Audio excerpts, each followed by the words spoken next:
Corona की दूसरी लहर में आंकड़े बढ़ने का एक प्रमुख कारण नेताओं के द्वारा की गई रैलियां हैं। ये बात किसी से छिपी नहीं है, चाहे वो किसी भी दल के नेताओं के द्वारा की गई रैलियां हों। कोरोना की लहर के बीच में नेता सत्ता हथियाने के लिए और उस पर अपनी सीट काबिज करने के लिए बड़े बड़े वायदे करते हैं, लेकिन जब सत्ता हाथ नहीं लगती तो उन वायदों का क्या होता है।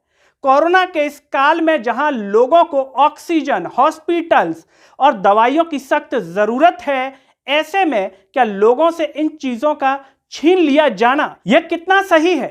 आज हम आपको एक ऐसे ही राज्य और एक ऐसे जिले के बारे में बताएंगे जिसमें चुनाव से पहले वायदा किया गया, बाकायदा परमिशन दे दी गई उस चीज की, लेकिन जैसे ही चुनाव परिणाम आया तो उसमें फेर बदल कर दिया गया। ऐसे में सवाल उठना लाजमी हो जाता है कि नेताओं के द्वारा जो वायदे किए जाते हैं, क्या ये सिर्फ हवाई बातें हैं, जमीनी स्तर पर कुछ नहीं।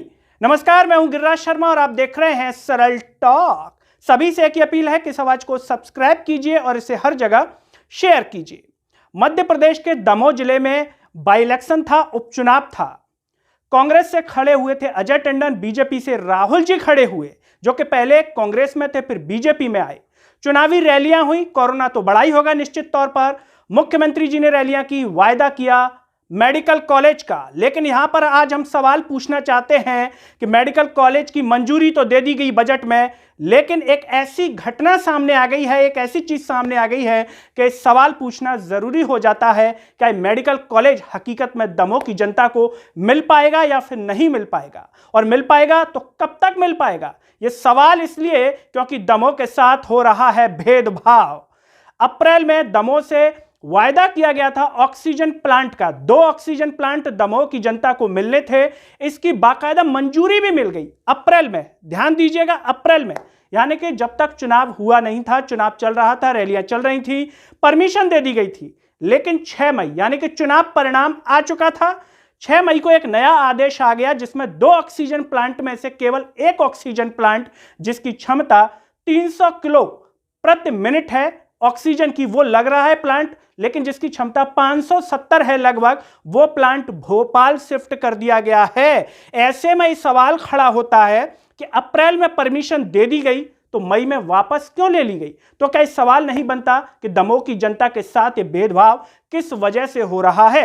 क्या हार की वजह से हो रहा है या फिर कुछ और कारण है? और भी हैरत की बात देखिए, यह प्लांट सबसे पहले भोपाल लग रहा है, दमोह अभी नहीं लग रहा, दमोह लगेगा 25 मई तक। ऐसे में दमोह की जनता को जो ऑक्सीजन की सप्लाई हो रही है वो जबलपुर से हो रही है। प्रतिदिन लगभग 700 सिलेंडर की आवश्यकता होती है, जो कि मिल नहीं पा रहे हैं, मिल रहे हैं लगभग 400।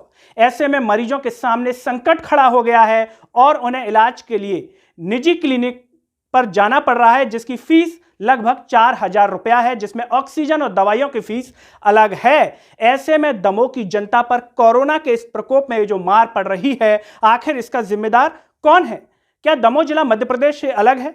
मध्य प्रदेश के मुख्यमंत्री शिवराज सिंह चौहान की निगाहों में तो हर जिले की जनता समान होनी चाहिए, तो आखिर दमोह की जनता के साथ ये भेदभाव क्यों हो रहा है, सबसे बड़ा सवाल है। यह सवाल इसलिए पूछना जरूरी हो जाता है, क्या वहां से बीजेपी जीत नहीं पाई इसीलिए दमोह की जनता को यह दंड भुगतना पड़ रहा है, या फिर कोई और कारण है?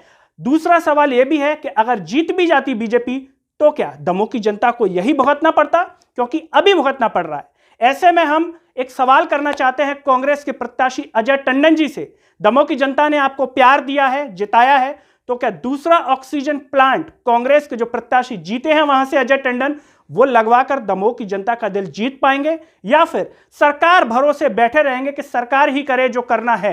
यह सवाल इसलिए जरूरी है कि दमोह की जनता ने आपको जिताया है, विश्वास किया है आपके ऊपर, और साफ तौर पर कोरोना के समय में जो रैलियां हो रही थी उससे कहीं ना कहीं शायद दमोह की जनता नाखुश थी, और चुनाव परिणाम साफ तौर पर आप सभी के सामने है। लेकिन सवाल वही कि जब ऑक्सीजन प्लांट में इतना भेदभाव, 2 की मंजूरी 1 ही लगा, तो सवाल है कि मुख्यमंत्री शिवराज सिंह चौहान ने जो मेडिकल कॉलेज की सौगात दी है वो पूरी होगी भी या फिर नहीं, या सिर्फ कागजों में ही मेडिकल कॉलेज के दृश्य आप देख सकते हैं कि दमोह में कैसा है, वहां कोई पेशेंट भर्ती नहीं होगा क्योंकि मेडिकल कॉलेज कागज में मिलेगा।